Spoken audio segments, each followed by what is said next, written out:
Hi, welcome back to The Good, the Bad, and the Anxious. I'm Rebecca, and I'm here to document my journey through bariatric surgery and beyond.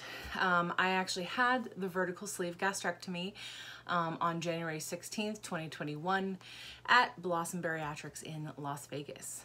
My stats are down below in the description, along with a link to my Instagram and some other interesting links if you want to check those out.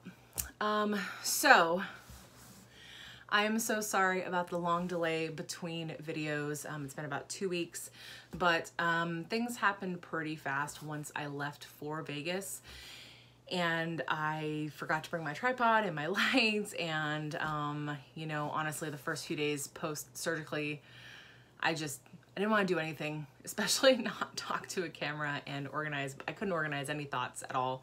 And so I just decided, you know what, I'm gonna wait till I feel better, and I'm now 1 week post-op and I feel so much better. So here we go. I'm gonna do probably a little slew of videos here just to kind of catch everybody up, and then it'll slow back down and I'll do just kind of like 1 to 2 videos a week again, as I was doing previously.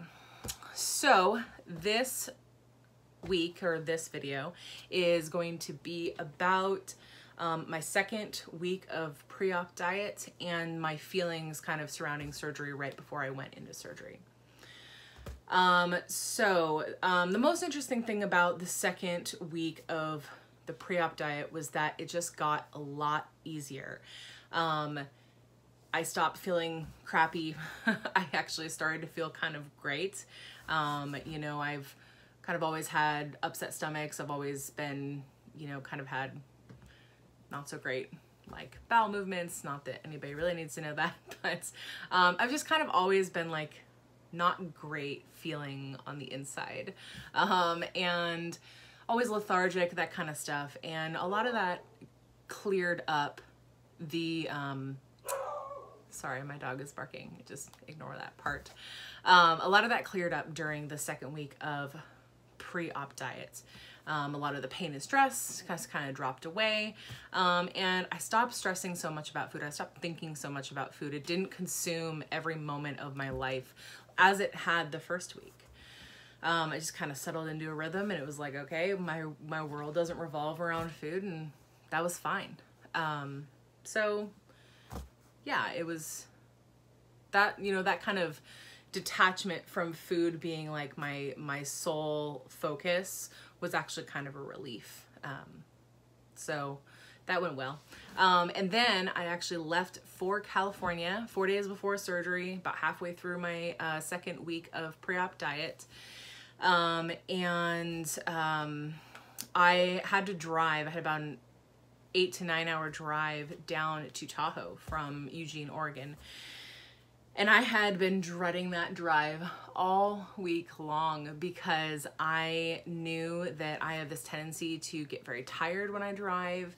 I also have this, you know, I never made a 9 hour drive without food of some kind throughout the 9 hours, you know. And so it was a little bit weird to, like, I just remember thinking forward to this drive and just being like, how in the hell am I going to make it through 9 hours in a car by myself with no food except for like a couple bags of veggies and some protein shakes? Like, how am I gonna do that?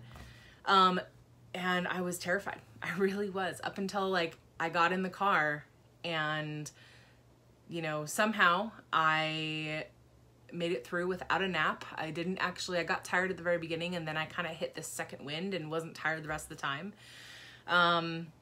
And I didn't miss like the sunflower seeds or the chips or things that I would eat. I basically just like munched on some veggies and drank my protein shakes and was like, I'm cool, you know? And I made it to Tahoe in record time because I didn't have to stop to get food. I just stopped to like refuel and use the bathroom kind of thing, and it was really fast. And that really actually assuaged a lot of my like anxiety over like I think I've talked about this before, but you know, when you quit smoking, you have to kind of relearn how to do everything in your life. And it was that thing. It was, I remember the first long road trip down to California that I made post quitting cigarettes, and it was the same feeling of how am I supposed to drive 9 hours without chain smoking? Like, I had no idea how to do that. And it was the same thing. I didn't know how to drive 9 hours without eating. And I did it. And it was nowhere near as bad or as scary as I thought it was going to be. So the drive to Vegas the next day, because I drove to Tahoe the first day, spent the night with my family, and then my mom and I drove to Vegas the next day, because that's a 7-hour drive. And it was really easy. I will admit that I did cheat on the pre-op diet. I wasn't supposed to have any coffee, including decaf, but I did have 2 decaf coffees, both for the trip from Eugene to Tahoe, and then from Tahoe to Vegas. I did have decaf coffee. But other than that, I didn't really cheat on, you know, any of the pre-op diet. I did exactly what I was supposed to do. And really, I just spent that time going to Vegas, kind of enjoying my time alone with my mother, which was just really nice, because we haven't done that in years. When I first started the pre-op diet, if you guys will recall, if you've watched those videos, I started out at 363 pounds, and I told myself back then that, back then it was only 3 weeks ago, but I told myself that I wanted to be 350 by surgery. And I made it. The weight loss definitely slowed down the second week of the pre-op diet. The first week I lost 10 point something pounds, 10.3 or something. And then the second week I lost about 3 pounds and some change. So total I lost about 13 pounds. I weighed in at 350 pounds exactly on the nose during my pre-op weigh-in at Blossom, and I was so proud of myself on it, honestly. Like, that had been my goal, and I hit it, and I hit it out of the park. And actually the nutritionist that I met with at Blossom said that he was surprised by my weight loss. He said that most people who do the pre-op diet actually either don't lose any weight or only lose a little bit because they cheat. And it's a really hard diet to stick to, which is why it is not sustainable long-term unless you have a little teeny tiny stomach. So he was so proud of me that he just said, you know what, okay, you can have like a final cheat meal. Just go, if you're craving pizza, go have pizza, whatever. So my last meal was actually a normal meal. I did get Chipotle with my mom. It wasn't ideal. I really wanted like really good Mexican food, but Chipotle was literally like down the street from the hotel. So we got Chipotle. I got chips and salsa and guac and a bean and cheese burrito. And it hit the spot. And I think the most important thing was that I surprisingly didn't overeat. Normally I would binge in a situation like that. In the past, that's kind of been my MO, but this time I just kind of ate my food. Normally I didn't binge and I was done. And like that alone is a miracle. So I was really proud of that. So now that was kind of how the pre-op diet went and ended. At that point it was, you know, right before surgery. And somehow I managed to stay really calm leading up to the surgery. I have no idea how. I have been putting off this surgery for 9 years because I was so afraid of surgery in general, that I couldn't even like wrap my head around doing it. And when I decided to do it, you know, 4-ish months ago, I was having panic attacks. I wasn't sleeping at night. I was having nightmares. Like, there was so much anxiety that like went into this and led up to this, and I was just terrified. And then all of a sudden, like, the pre-op diet happened, and I did have some doubts, and I definitely second-guessed myself and wondered if this was the right thing I was supposed to do. And then things just kind of went into this, like, just smooth. It was smooth sailing from there, honestly. And I realized that's not going to be everybody's, you know, experience, but it was mine. I stayed calm. I was anxious that I was anxious about my calmness, if that makes sense. I was like, something's got to be wrong here. Like, something's wrong. Why am I so freaking calm? But and I was really worried that I was going to like lose it, freak out on the day of surgery. I was really worried that I was going to have a massive panic attack and this whole thing was just going to be awful. And you know, it was amazing because I didn't really need my anxiety meds beforehand. I slept great the night before surgery.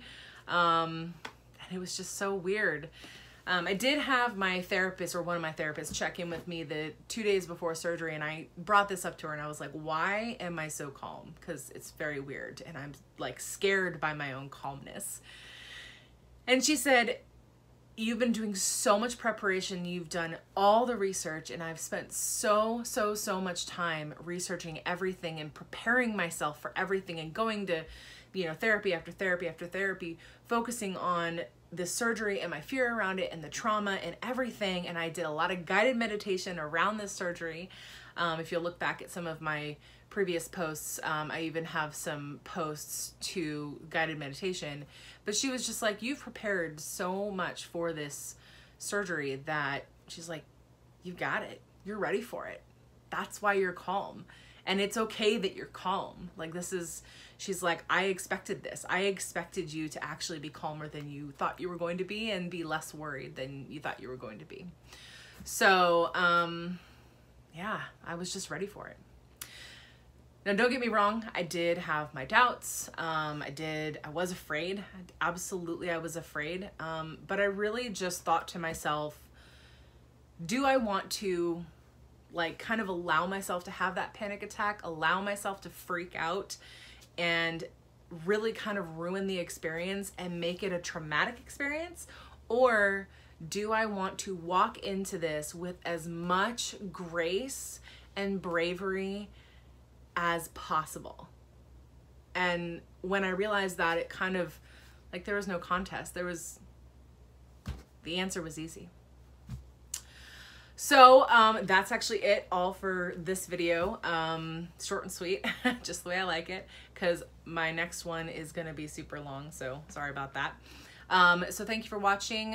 In my next video, I will talk about in detail about the surgery and my experience at Blossom Bariatrics, especially for those who are going to be getting surgery at Blossom. So stay tuned for that, and thank you so much for watching. Don't forget to like and subscribe below if you want to follow my journey, and take care.